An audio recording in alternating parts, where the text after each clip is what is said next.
चलो let's go ahead. In previous lecture that is कल हमने ऑलरेडी जो हमारे एलिमेंट्री कैनाल है उसके अलग अलग लेवल्स देखे, मतलब वॉल्स देखे. यस और no?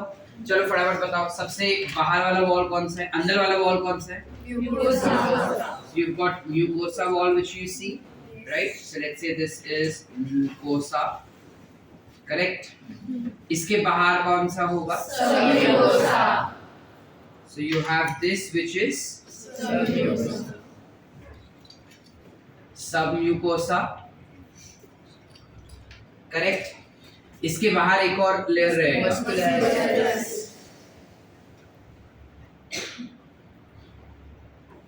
This becomes muscularis, and then you have one more.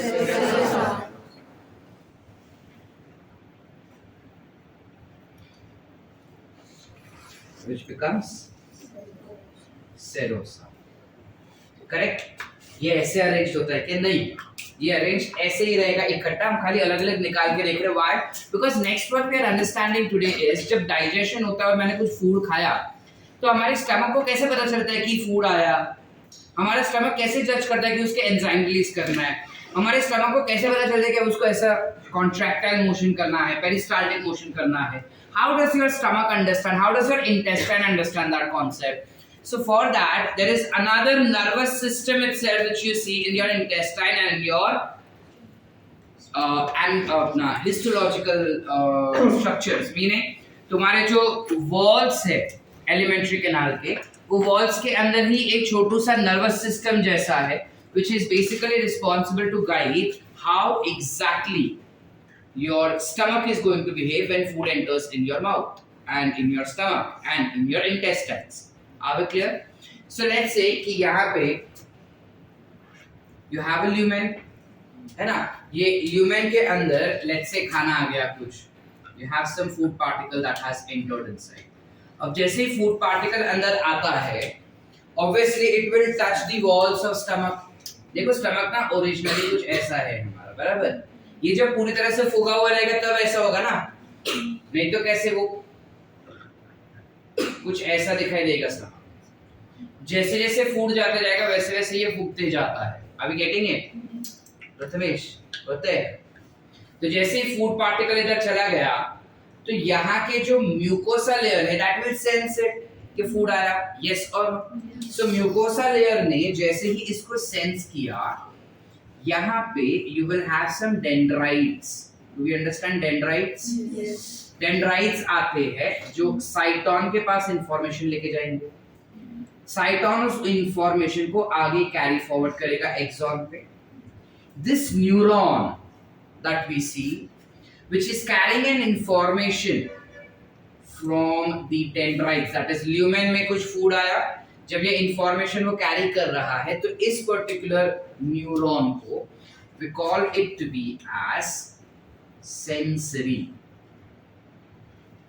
Neuron. काय म्हणणार ह्याला आपण? Sensory neuron. So sensory neuron ने ये सेंसेशन कलेक्ट किया कि हमारे स्टमक में कुछ फूड पार्टिकल्स आए हैं और वो इंफॉर्मेशन उसने खाली कैरी किया कि देखो तो जरा कोई आया है. अब कोई आया है ये कौन जज करेगा? So you will have another dendrites from here which will go to the cyton and the information will be passed on to the next neuron. अब ये जो न्यूरॉन है बीच में, इसे हम कहते हैं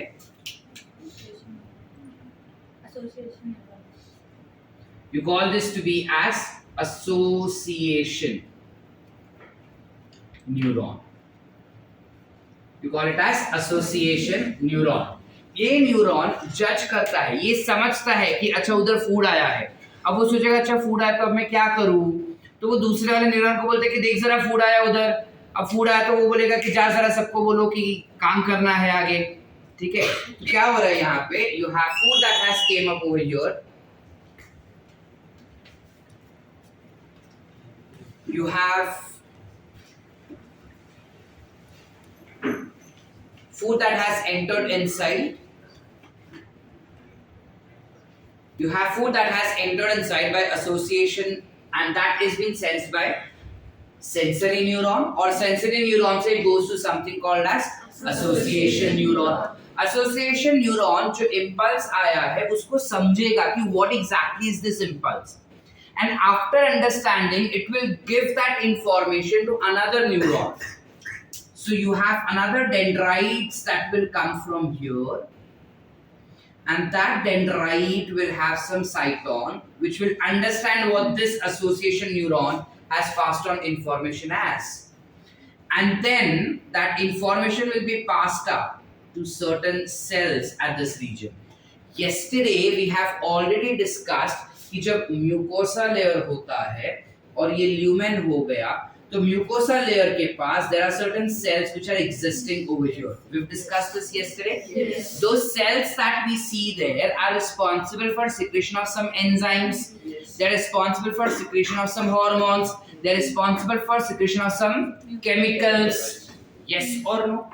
तो ये जो न्यूरॉन इधर से आया वह एक्सॉन के साथ वो इंफॉर्मेशन लाता है, and that information is being passed on to these cells. और फिर वो सेल्स बोल दे कि चलो भाई एंजाइम सीक्रेट करो, अंदर फूड आ गया, चलो अभी पेप्सिन सीक्रेट करना शुरू करो, चलो HCl सीक्रेट करो, चलो अभी तुम म्यूकस सीक्रेट करो. समझे? तो हमारे स्टमक में जब कभी भी कोई फूड एंटर होगा, that is very firstly been sensed by sensory neuron which goes to something called as submucosa layer. कहाँ पे है वो? Submucosa layer. Submucosa layer is first, second, third, or Second. fourth. Second. From inside to Outside. and if I go from outside to inside it is Third. याद रखना ये concept NEET में आ सकता है सीक्वेंस तुमको, ठीक है? अब ये जो सेंसरी न्यूरॉन यहाँ से इंफॉर्मेशन लेके जा रहा है, that information will now go to what? Association neuron. Why? Because sensory neuron खाली sensations वाले मैसेज पास कर सकता है, आगे क्या करना है, ये सेंसेशन किस चीज का था वो उसे नहीं पता होता. लाइक फॉर एग्जांपल अगर ये बंदा इधर बैठा है, ठीक है, we have Maitreya sitting over here और मैंने मैत्रेय के बाल पे ऐसा हाथ रखा, समझे? Now my hands know that I have put hand on his hair. कैसे पता चला? एक न्यूरॉन होता है जो यहाँ से इंफॉर्मेशन पास किया मेरे ब्रेन तक और उसको बोला कि तुमने हाथ रखा है. अब ब्रेन प्रोसेस कर रहा है कि ये चीज क्या है, समझ पा रहे? अब वो ब्रेन जब प्रोसेस कर रहा है, you have a neuron to process that. Which is that neuron? Association. And association neuron will process the information that okay ये ऐसा ऐसा है. अब अगर सपोज इसका बाल काटे वाला है, कड़क एकदम जेल लगा के आया, एकदम ऐसा लग रहा है मेरे को, तो immediately that association neuron will pass on an information through another neuron. What is this neuron called as? Motor neuron. You classify this to be as motor neuron. Very good. Motor neuron से information pass करेगा again to the organ. ठीक है, तो वापस से वो जाएगा कि भाई काटे वाला है, हाथ पीछे ले लो, चल ठीक है, बैक गंदा का वाला है.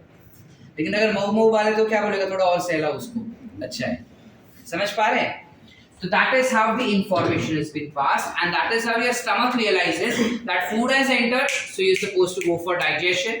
Now when you're supposed to go for digestion, meaning you're supposed to secrete certain enzymes, certain chemicals, yes or no? Yes. तो ये enzymes और ये chemicals जो secrete करने हैं, वो पूरा ये neurons देखते हैं. Can I classify this to be as nervous system, mini nervous system? Can I call it as nervous system? नो, ये खाली न्यूरॉन्स का झुंड है, पूरा सिस्टम नहीं बनता. ये समझ पा रहे? ये सिर्फ न्यूरॉन्स का झुंड है, पूरा सिस्टम नहीं बन रहा है. हाय अनुष्का. तो इस न्यूरॉन के झुंड को हम क्या कहेंगे? हम सिस्टम नहीं कह पा रहे इसको. So what will I call it as? So I call this particular structure as plexus. काय म्हणतात त्याला आपण? ठीक है, ये प्लेक्सस कौन से रीजन में, कौन से रीजन में पूरा प्लेक्सस बना? देखो जरा, म्यूकोसा में बना या सब म्यूकोसा में बना? कहाँ पे बन रहा है देखो. So this will be called as, जोर से बोलो, correct, you call it as submucosa plexus. आसान. So what becomes submucosa plexus? A sensory neuron. an associate neuron and a this together is responsible for forming something called as plexus. ये same term एक और chapter में use होगा जब हम neuron that is nervous control and coordination पढ़ेंगे, तब ये term वापस आएगा, ठीक है? तब ये चीज मैं वापस एक्सप्लेन नहीं करूंगा, तब तुम मुझे बताओगे कि ये क्या होता है। अब हम पढ़ चुके हैं प्लेक्सस क्या होता है, ठीक है? क्लियर है यहाँ तक कॉन्सेप्ट सॉर्ट? अब मैंने खाना खाया, मैंने पिज्जा खाया, पिज्जा मेरे स्टमक में गया, ठीक है? स्टमक ने एंजाइम रिलीज किया। अब वो एंजाइम रिलीज कर लिया, लेकिन that has to mix with my food ना। समझ पा रहे? जैसे हमने एक टोप लिया, टोप के अंदर बटाटा काट के डाल दिया, पानी डाल दिया, सारे मसाले डाल दिए, अब मैं बंद करके ऐसे ही बैठा हूँ, क्या वो पूरा प्रॉपर सब्जी बनेगा? Have to mix it, yes और नो? लाइकवाइज हमारे स्टमक में एंजाइम गया, फूड गया, लेकिन वो एंजाइम जो है वो फूड को प्रॉपर्ली डाइजेस्ट करने के लिए they have to mix with each other. So for them to mix with each other, हम तो ऐसा नहीं करते, स्टमक अपने आप करता है। तो स्टमक अपने आप कैसे करता है? By a peristaltic movement, yes और no? And this peristaltic movement is the result of which layer? कौन सा लेयर पेरिस्टाल्टिक मूवमेंट करेगा? Muscular, because muscles will contract and relax. Is contraction and relaxation of the muscles in our hand? नहीं ना? Is it voluntary? Stomach का contraction relaxation is voluntary. So which type of muscle this is? So when I talk about muscularis layer, यहाँ पे दो type के muscles हम कल पढ़े थे, which was longitudinal and circular muscles. Yes or no? Longitudinal muscles क्या थे? जो longitudinally arranged है ऐसा. Circular क्या थे? जो circularly arranged है ऐसे. Both these neurons will be what? Skeletal neurons. Both these muscles will be skeletal muscles. Yes or no? This will be a smooth muscle, not skeletal, because ये bones के साथ हमारा stomach नहीं चिपकता. So it will be rather a smooth muscles. समझे? अब ये smooth muscles को contraction relaxation करने के लिए हम तो नहीं बता रहे, अपने आप हो रहा है, यानी हमारा nervous system इसे control कर रहा है. Yes or no? How does it do that? अब ये भी हमें देखना होगा, ठीक है? तो पता है जब हम पूजा पाठ करते हैं और वो पंडित जी हमको बोलता है कि जल चढ़ाओ, अब बहुत सारे जल रहेंगे तो सब तो उस जल के लोटे को नहीं हाथ लगा सकते ना, तो हम क्या करते हैं? जो जल चढ़ा रहे उसको हाथ लगाते हैं, करंट लेते हैं, पुण्य सब ले लेते हैं। यस और नो? बस ये भी कुछ ऐसा ही कर रहा है। यहाँ से यहाँ तक आ गया ना, अब जो न्यूरॉन आएगा वो इधर से करंट लेता है, it takes an information from your that food has entered inside. देखो एक न्यूरॉन ऑलरेडी ये इंपल्स पास कर चुका है that food has entered inside, yes और no? The next step it is कि फूड एंटर्ड, अब दूसरा न्यूरॉन क्यों चाहिए मेरे को सेम इंफॉर्मेशन के लिए? So food has entered, this information has reached only up till submucosa, now it has to reach up till muscularis. So you have another dendrites which will come over here, ठीक है? और वो dendrite जो है वो आगे बढ़ेगा, dendrites will pass on information to what? Cyton which is cell body of neuron, axon के पास जाएगा, एक्सॉन से जाएगा टीलोडेंड्राइट्स के पास या टीलोएक्सॉन्स के पास, and that information will be now passed on to another neuron over here which will be what? Association neuron. Association neuron जो है वो एक और इंफॉर्मेशन यहाँ पे रिलीज कर देगा। क्या रिलीज कर रहा है इंफॉर्मेशन? वो बताएगा that you are supposed to contract, you are supposed to contract. अच्छा खाली मसल्स कॉन्ट्रैक्ट होने चाहिए क्या? Only muscles should be contracting या सारा स्ट्रक्चर? क्वेश्चन समझा? सिर्फ मसल्स कॉन्ट्रैक्ट होने चाहिए या सारे स्ट्रक्चर्स? सिर्फ मसल्स कॉन्ट्रैक्ट होने चाहिए। Do I don't want my mucosa and submucosa to contract, right? Will that work? No. जब हमें कॉन्ट्रैक्शन करना है तो ये सारे लेयर्स का कॉन्ट्रैक्शन होना पड़ेगा ना रे, समझ पा रहे? जब तुम मुंह खोलते और खाना खाते हो तो तुम्हारा लोअर जॉ और अपर जॉ खुलता है, साथ में टंग भी तो एडजस्ट होता है, यस और नो? या जीभ जो जैसा है वैसे का वैसे ही रहेगा? नहीं होता ना? हाँ, अपर जॉ नहीं होता है, meaning basically when you eat you tend to chew, right? तो अपर जॉ वैसे मूव नहीं होता, but then upper jaw do play a role, right? Is it only tongue that is playing role? Is it only buccal cavity that is playing role? You have multiple structures that tends to coordinate with it, right? जब तुझे बात करना है तो तुझे मुंह खोलना है और खाली tongue and larynx is supposed to work. Why do you want to open your mouth and make this facial also? करने का क्या जरूरत है? नहीं करना चाहिए ना हमको. But when you have this happening while talking, क्या होता है? बात अच्छे से कर पाते. Likewise, ideally contraction वाला जो impulse है वो muscularis से start होता है, वो जाता है सब म्यूकोसा के पास, and that is the reason mucosa layer के साथ पूरा ल्यूमेन जब एक्सटेंड होता है, पूरा ल्यूमेन जो है वो कॉन्ट्रैक्ट भी हो जाएगा. समझे? ये पूरा ऐसा खींचेगा, पूरा ऐसा होगा, पूरा ऐसा खींचे जाएगा, पूरा ऐसा होगा. So information is not just have to pass to muscularis, but it has to go to the rest of the two also, because of which associate neuron से जो impulse pass होता है, that is already given to another dendrite and cyton, and that information will be passed on to all three layers. And thus muscularis के साथ साथ सब mucosa और mucosa भी contract होंगे and they get pulled out. Are we clear? फिर एक और information आएगा where it has to relax, फिर again pull out, फिर again relax, फिर again pull out, फिर again relax. इस वजह से if you see मैंने इन दोनों में ना connection नहीं दिखाया. जैसे यहाँ पे दिखाया था वैसे यहाँ पे नहीं दिखाया मैंने. Why? Because information यहाँ से release होता है which has been accepted by another neuron, which is not absolute connection, but then there is a slight connection that we see. Synapse बनता है. देखो दो टाइप के कनेक्शन होते हैं न्यूरॉन्स के इसके अंदर. एक होता है साइनैप्स बनना और एक होता है डायरेक्ट कनेक्शन, इलेक्ट्रिक करंट जाता है डायरेक्टली. तो बाकी में डायरेक्टली जा रहा है, यहाँ पे साइनैप्स बन जाता है. Because we don't want continuous contraction. कहते हैं I don't want my muscles to only contract, I want it to relax also. Yes और नो? ऐसा मूवमेंट चाहिए ना, या खाली ऐसा चाहिए? ऐसा भी तो चाहिए. करते हैं हम जब कोई चीज मिक्स करते तो खाली ऐसा कर दिया हो गया mix. To do this, yes और नो? ये कॉन्ट्रैक्शन रिलैक्सेशन.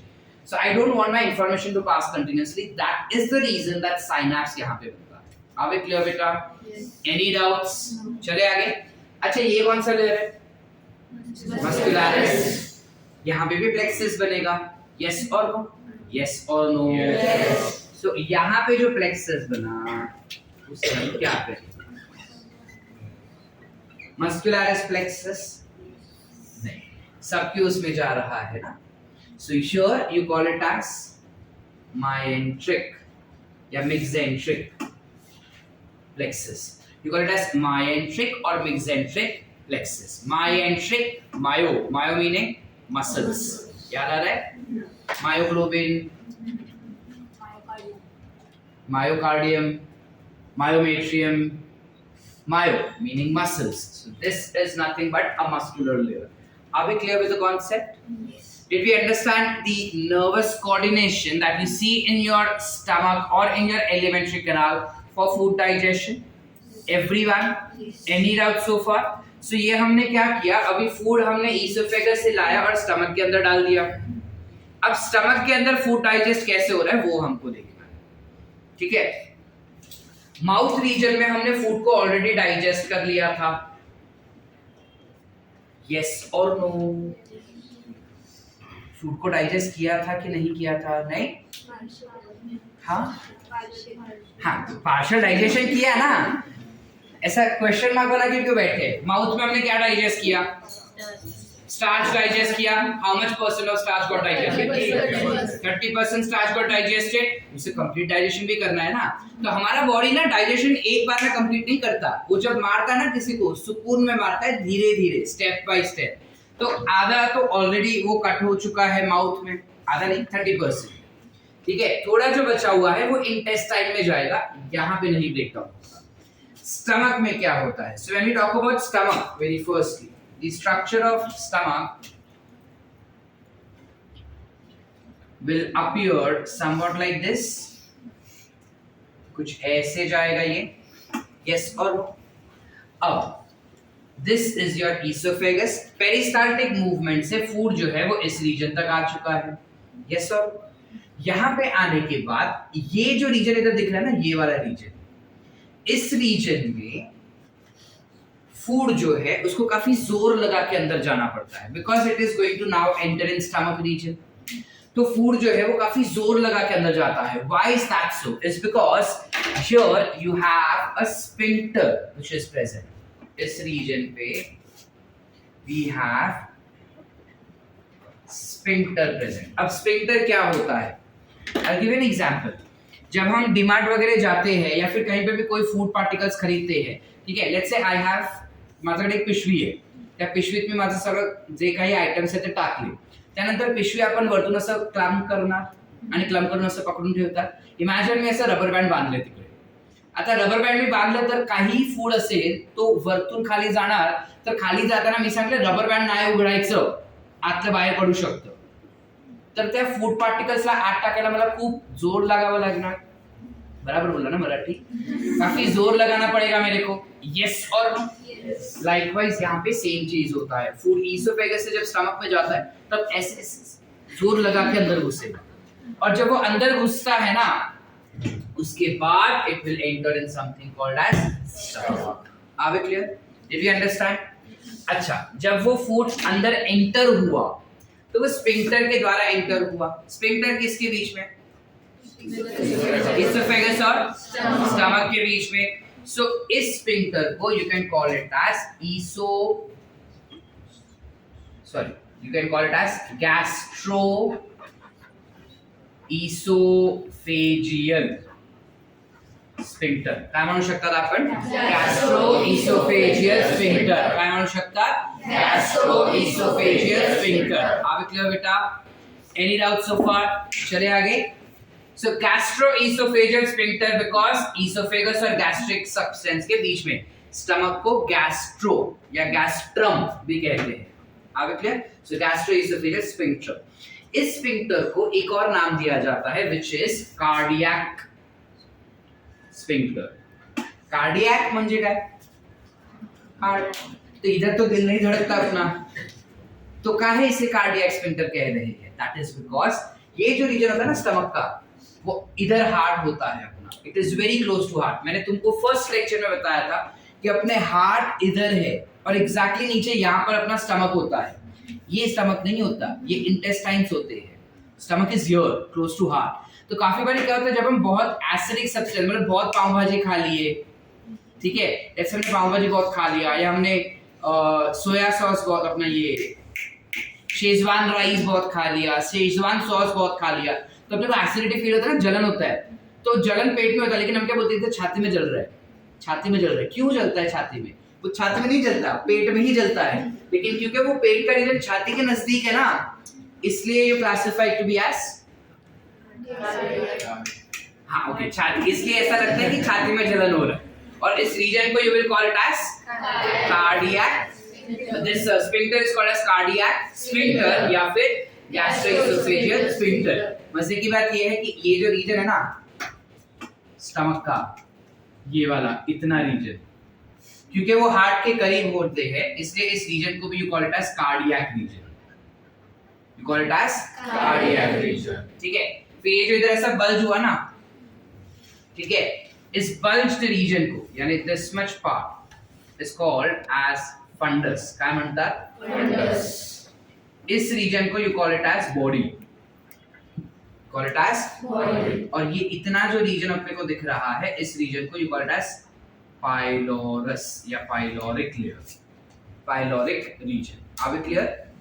यस और नो? यस. तो अपना स्टमक को मैं 4 पार्ट में डिवाइड कर सकता हूँ. कौन सा है? Cardiac, fundus, body, pyloric. Again cardiac, fundus, body, pyloric. आसान. 4 पार्ट में मैंने मेरे स्टमक को डिवाइड कर दिया. अब ये देखना है कि फूड इधर से आया यहाँ पे, इस रीजन अंदर घुस गया. ठीक है. अब जैसे ही अंदर घुसेगा क्या होगा? नर्वस सिंपल्स गया, इधर आया, फट फट फट होगा ये, and immediately the cells will get activated. Immediately cells will get activated and it will start releasing certain enzymes. It will start releasing certain chemicals. ठीक है. अब वो केमिकल क्या होगा, कैसे एंजाइम सिक्रेट होगा, क्या काम करेगा, वो थोड़ा ब्रेक के बाद देखते हैं. पहले इतना लिख ले. That will be too much information to write at one. ठीक है, quickly write down this much, फिर आगे का मैं तुमको बताता हूँ कि कैसे ये डाइजेस्ट होता है। अब ये जो स्टमक अपने को दिख रहा है ना, वी हैव टू अंडरस्टैंड कि इसके अंदर एग्जैक्टली चीजें क्या हो रही है। जब स्टमक के अंदर एग्जैक्टली चीजें क्या हो रही है ये अगर हमको जानना रहेगा, तो स्टमक में ना पूरा अगर स्टमक में ऐसा पकड़ लूं, let's say this is the stomach region, ठीक है, इसको मैंने फिलहाल ऐसा कर दिया समझने के लिए। तो इस स्टमक में ना छोटे छोटे ऐसा छेद होते हैं, ठीक है, छेद को बायोलॉजी में पिट्स कहते हैं। क्या बोलते हैं? होल बोलो या फिर pot hole type, so you call it as pits. So this structure will be classified as pits. ये पिट्स कौन से रीजन में? स्टमक रीजन में। So I will call it to be as gastric pits. क्या म्हणना? Gastric pits. ये gastric pits जो है वो आगे एक्सटेंड होता है कुछ ऐसा, और आगे एक्सटेंड होता है कुछ ऐसा, और एक्सटेंड होके ना वैसा ग्लैंड बनाएगा कुछ ऐसा। Understand? It will form some glands like this. बहुत सारे ग्लैंड बनाएंगे ऐसा। इन ग्लैंड्स के अंदर कुछ सेल्स होते हैं, ठीक है, there are certain specific cells that we see in there. So there would be one cell which you see over here. One cell मतलब multiple cells that we see over here at this region. वो tubular region के उधर ही दिखाई देता है। These cells are responsible for secretion of mucus. Meaning, these are which cells? Goblet cells. You can call it as gastric cells also. You can call it as goblet cells also. These gastric cells या goblet cells are responsible for secretion of mucus.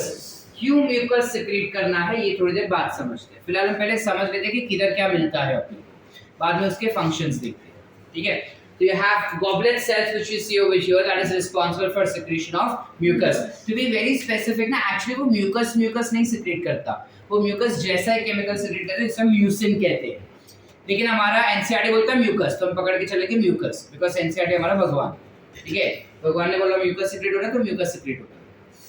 इसके बाद जब हम अंदर की तरफ gland के अंदर जाते हैं ना, तो there you find one specific type of cells. कुछ सेल्स हमें यहाँ पे दिखाई देते हैं ऐसे। Can you see these cells?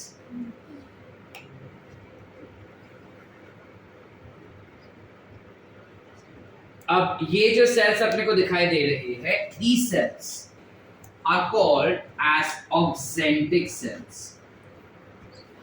You call it as auxentic cells. या फिर you can also call it as parietal cells. You can call it as auxentic cells या फिर you can call it as parietal cells. ये auxentic cells या फिर parietal cells का क्या functional role है? What is it responsible for? ठीक है, so auxentic cells जो होते हैं वो दो चीजें secrete करते हैं। एक जिसे हम कहते हैं HCl, acid secrete करता है। Firstly it will secrete what? Acids. Acids के साथ साथ it also secretes something called as cassils. Intrinsic factor. It secretes Cassell's intrinsic factor. Cassell's क्यों कहते हैं इसे? साइंटिस्ट जिसने डिस्कवर किया था Cassell है। Cassell's intrinsic factor. Intrinsic factor because हमारे बॉडी के अंदर secrete हो रहा है। So it is Cassell's intrinsic factor. HCl क्या करेगा? पूरे एनवायरनमेंट को एसिडिक बना देगा।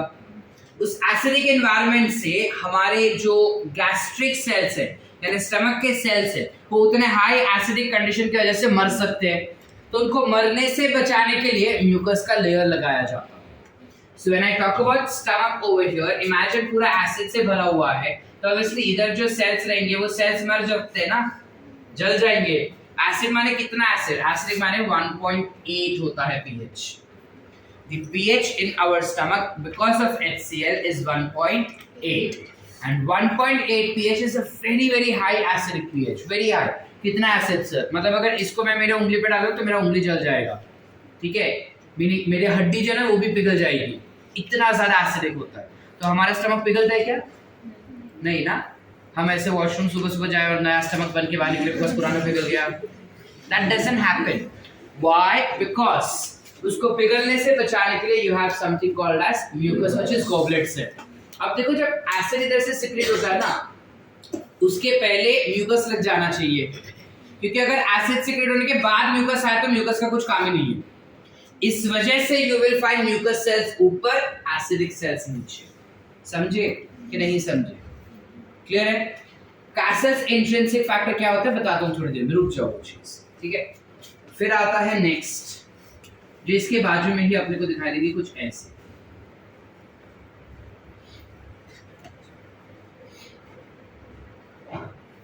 Something like this. ये जो सेल्स हमको दिखाई दे रहे हैं, इन सेल्स को हम क्या कहेंगे? These cells are called as chief cells. You call it to be as chief cells, या फिर I can also call it to be as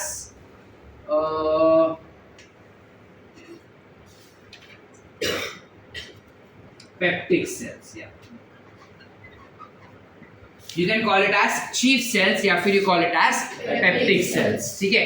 Now why do I call it as chief cells? Because मेरे stomach का chief functional role है digestion. Yes or no? तो वो digestion करने के लिए enzymes चाहिए होंगे. So these are the cells which are responsible for secretion of enzymes. Which enzyme is it secreting? It is secreting pepsin.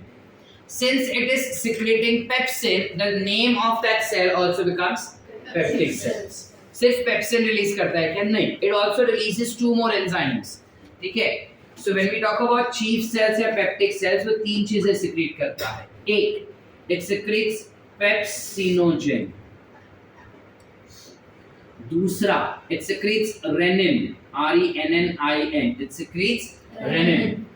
तीसरा, it tends to secrete something called as gastric lipase.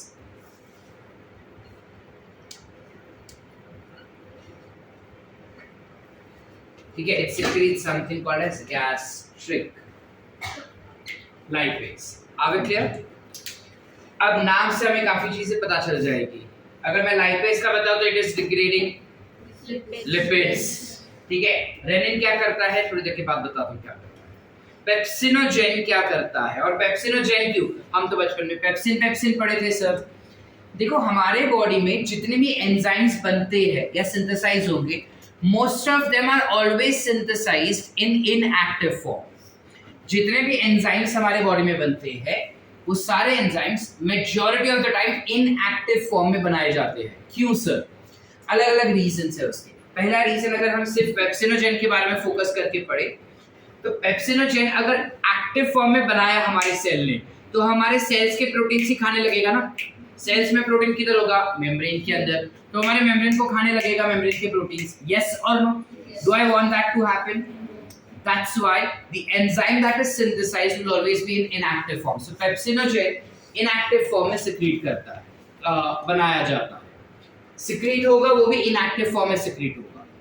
जब वो stomach में पहुंचेगा, HCl के contact में आएगा, तब जाके it will start turning into active form which is pepsin. Did we understand? चले आगे। अब देखो, फूड इधर से आया, फूड इधर से आने के बाद यहाँ से अचानक से 1.8 हो जाएगा क्या? नहीं, अचानक से चेंज नहीं होता।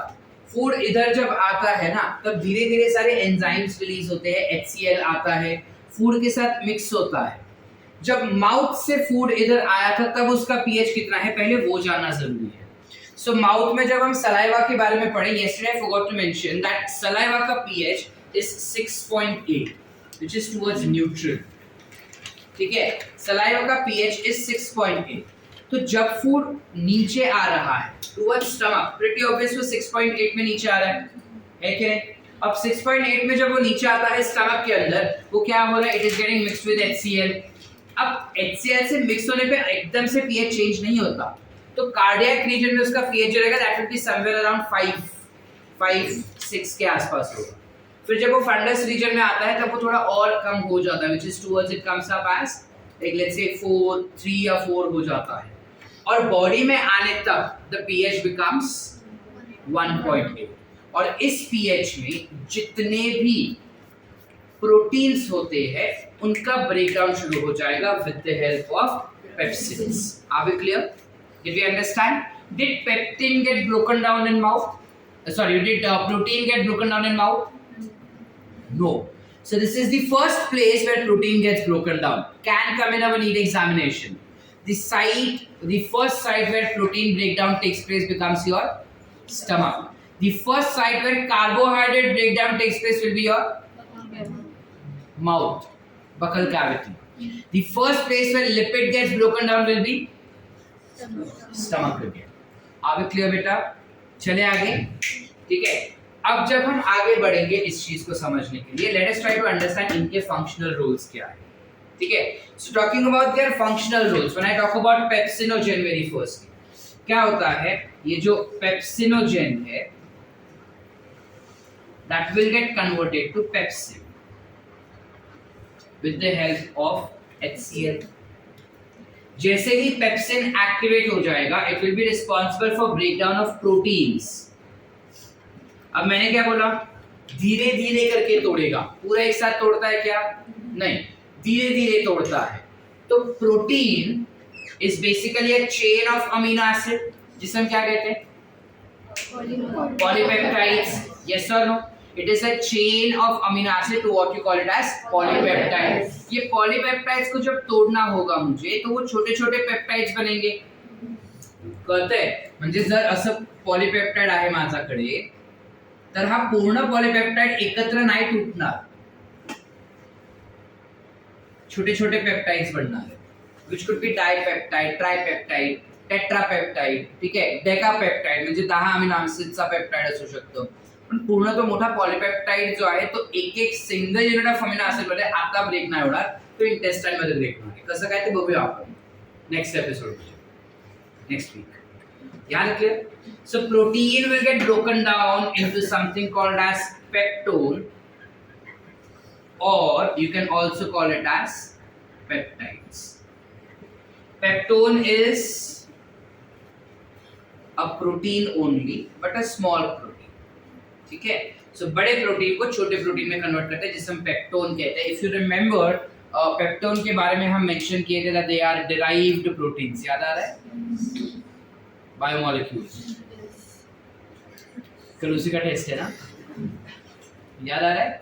However, derived protein वाला कॉन्सेप्ट हमारे एनसीईआरटी में नहीं दिया. It's okay even if you don't remember that for a NEET examination, but then remember that because degree में तो आएगा, ठीक है. You have peptone which is present, या फिर पेप्टाइड भी मिल सकते हैं.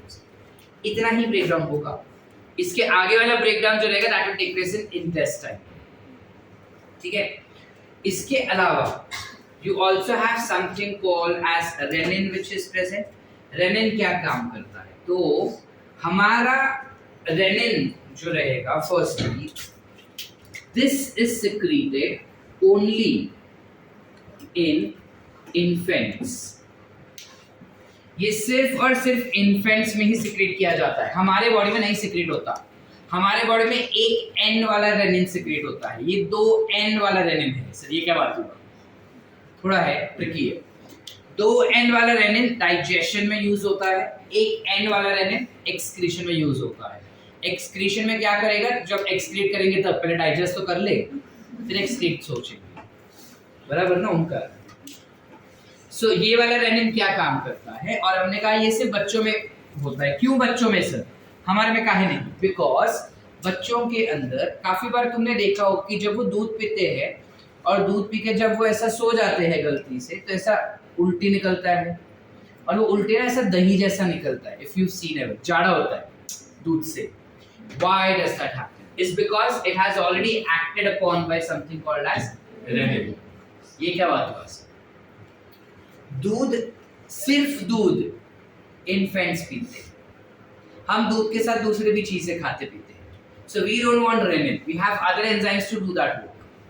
उनके अंदर सिर्फ मिल्क रहता है as that food particle, that is why rennin is secreted in.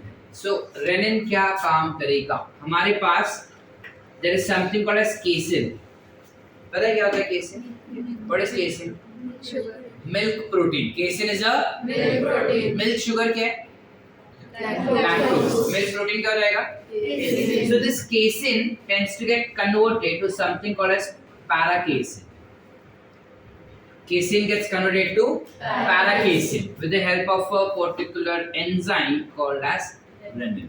So renin basically acts upon casein and converts it into paracasein. After that, this paracasein will be acted upon by pepsin. समझे कि नहीं समझे? हमारे अंदर directly pepsin ही वो काम कर देता है, ठीक है?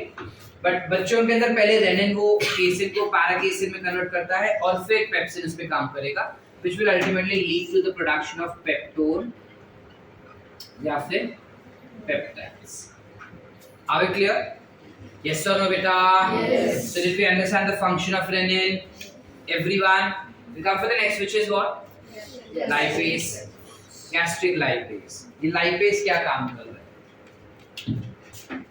So when we talk about lipase, हमें पता है कि ये लिपिड को ब्रेक डाउन करता है. काय झालं मुद्दा? We know that it is responsible for breaking down lipids. Yes or no? When it breaks down lipid, तब क्या करता है? लिपिड पहले उसका स्ट्रक्चर बता मुझे, क्या किससे बनता है? सिंपल लिपिड किससे बना होता है? Fatty acids and so I have something called as glycerol, correct? और उसको अटैच होगा फैटी एसिड्स. याद आ रहा है? This is an active fatty acid, active lipid. इस लिपिड का नाम क्या है? जिसके पास 3 फैटी एसिड रहेगा? Triglycerides. Yes, or so lipids which has triglyceride structure, lipase will act on that and it will convert it into diglycerides. Do we understand? What is the difference between triglyceride and diglyceride?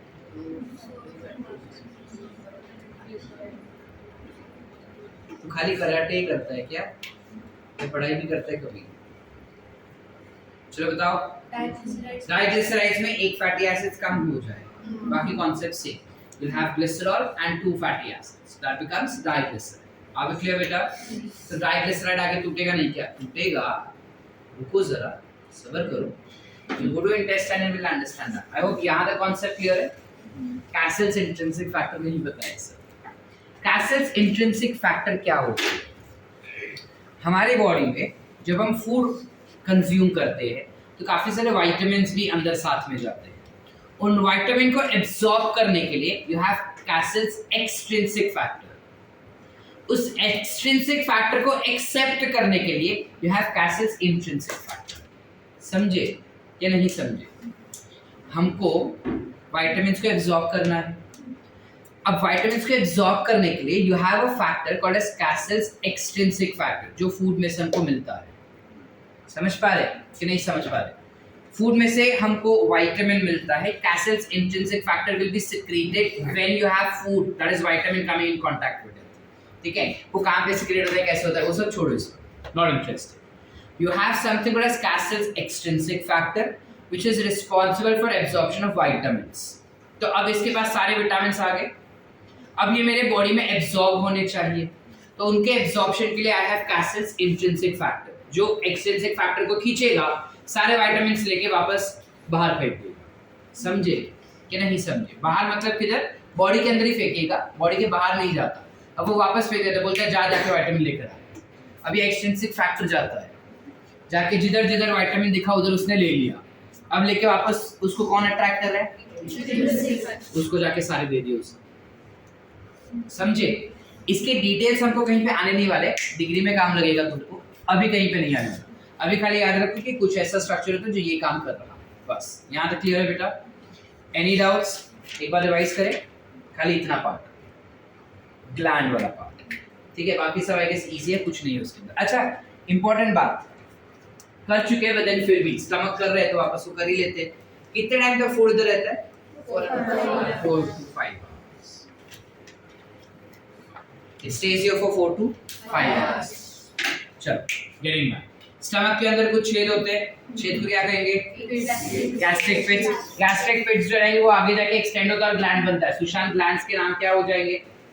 Gastric glands. क्या कहेंगे उसको? Gastric glands. In gastric gland के अंदर, चलो लिख देते हैं, this will B gastric glands. Gastric glands के अंदर हमें दो टाइप के सेल्स दिखाई देते हैं। कौन से? Oxyntic cells, parietal cells, right? Oxyntic cells और parietal cell is one and another one is peptic cells या फिर चीफ सेल्स। ठीक है, हम याद कैसे रखें इन सेल्स का नाम? सर बहुत ही घटिया नाम है, और सेल्स तो हम याद भी रख लें, लेकिन उसके एंजाइम्स तो देखो सर, कौन सा केमिकल, कितना सारा, हाउ डू यू मेमोराइज? मुद्दा बैल बघितली आहे? बैल, ऑक्स इज बैल if I am not mistaken. वो हमेशा हमेशा गुस्से में रहता है ना, और गुस्से में जब रहेगा तो वो पैर मारेगा, लात मारता है सामने जो भी दिखा उसको, है ना। तो ऑक्स ने जब पैर मारा ना तो आग निकली, which is HCl. HCl is acidic, acidic जलन पैदा करता है, आग निकली। अब ox is a type of cattle only ना, castle cattle. I know it doesn't, but then for me it rhymes. मैं ऐसे याद रखता हूं, तुम कैसे याद रखते हो? तुम देखो, तुमको रट्टा मार के याद रहता है, best for you, but then that will not help you in your NEET examination. ठीक है, रटना नहीं है, समझना है कि ये क्या कर रहे हैं। ठीक है, तो बैल जब गुस्से में रहेगा तो पैर मारेगा, बैल पैर, बैल पैर, पैर पैराइटल। ठीक है, दूसरा तो अपने आप याद रह जाएगा, एक याद रह गया तो बाकी जो बचा वो दूसरा, खत्म बात है ना। मुझे दो में से एक ही चीज याद रखनी है, बाकी जो बच गए वो सब दूसरा प्रोड्यूस कर रहा है ना भाई। एक ने अगर HCl और कैसेट्स इंट्रिंसिक फैक्टर प्रोड्यूस कर लिए तो जो बच गया वो दूसरा ही प्रोड्यूस करेगा, दो ही तो सेल है, दोनों को क्यों याद रखने का मैं मगजमारी करूं? मुझे खाली याद रखना चाहिए कि कौन से एंजाइम सीक्रेट हो रहे। समझ पा रहे? चलो, so when you talk about HCl, it is responsible for making the conditions acidic. Why do we need acidic environment? Because pepsinogen gets activated only at pH 1.8. Remember हम जब एंजाइम्स कर रहे थे तब हमने बोला था कि हर एक एंजाइम को एक एनवायरनमेंट चाहिए जिसमें वो बेस्ट एक्टिविटी कर सके। उसमें हमने pH भी बताया था, that you require pH optima, जहाँ पे ऐसे कर्व बना और बताया ये ऑप्टिमम एक्टिविटी। 1.8 पे पेप्सिन उसका बेस्ट एक्टिविटी दिखाता है, जिस वजह से the pH is 1.8. Are we clear बेटा? So yeah, pepsin gets activated, that breaks down protein into peptides या peptones, और फिर renin जो रहेगा that will be responsible for conversion of casein into paracasein, which will be acted upon by pepsin and further breakdown can occur. And then you have gastric lipase that will break down lipids into diglycerides. Sort? Any doubts? सारे lipids diglyceride में convert हो जाएंगे क्या sir? कुछ quantity के lipids, जैसे सारे starch थोड़ी माल्टोज में कन्वर्ट होते माउथ में। We said only 30% of starch gets broken down, यानी अभी भी जब स्टमक में आया ना तो कुछ स्टार्च तो वैसा का वैसा ही है। स्टमक से जब इंटेस्टाइन में जाता है ना तब वो स्टार्च आगे ब्रेक डाउन हो पाएंगे। यहाँ तक क्लियर है? चले आगे। अच्छा, यहाँ पे पेप्सिन भी जो प्रोटीन ब्रेक डाउन कर रहे हैं, क्या वो सारे प्रोटीन ब्रेक डाउन करता है क्या सर? नहीं, you do not have complete breakdown that still hasn't occurred. सारे फूड पार्टिकल्स अभी भी स्टमक में ब्रेकडाउन नहीं होते। क्यों नहीं होते सर? क्योंकि हम खाते रहते हैं ना, खाना खा लिया, फूड वहाँ पे भले हम बता रहे कि 4 से 5 घंटे रहते हैं, लेकिन खाना खाने के बाद 4-5 घंटे के बाद हम खाना खाते हैं, बीच में ही खा लेते हैं, बीच में ही खा लेते हैं ना, तो डाइजेशन डिस्टर्ब हो जाता है बीच में, समझे? The process gets disturbed. अब जो नया फूड आया उसको ज्यादा महत्व दिया जाएगा, बिकॉज वो तो क्रूड है, ये तो थोड़ा बहुत भी डाइजेस्ट हो गया, इसको दे चल तू आगे जा, इंटेस्टाइन देख लेगा तेरे को, वो नया है उसको देखने दे क्या है, फिर वो नए वाले को जब डाइजेस्ट कर देते हो फिर नया फूड तुम डाल देते हो, तो इसको बोलते चल तू आगे जा, इंटेस्टाइन में जब वो नया है उसको देखने दे। सो ये प्रोसेस की वजह से स्टमक में भी कंप्लीट डाइजेशन नहीं होता। You will have complete digestion taken place in small intestine. So let's try and find out that in next lecture only. अभी के लिए I guess this much information is sufficient for us. Sort है? Any doubts? Next lecture when we meet back again, I'm expecting you all to revise all of this answer because हम in between छोड़े। ठीक है, चलो इसको food को बाहर निकाल ही देते हैं, कर ही रहे। फूड इधर आया, पार्शियल डाइजेशन हुआ, चलो नेक्स्ट लेक्चर। ठीक है, अब तक ये डाइजेस्टेड फूड प्रोडक्ट्स मिले हैं हमको, अब ये फूड स्मॉल इंटेस्टाइन में जाने वाला है। कैसे स्मॉल इंटेस्टाइन में जाएगा वो अगले एपिसोड में देखते हैं। ठीक है, काय झालं वेदांशी?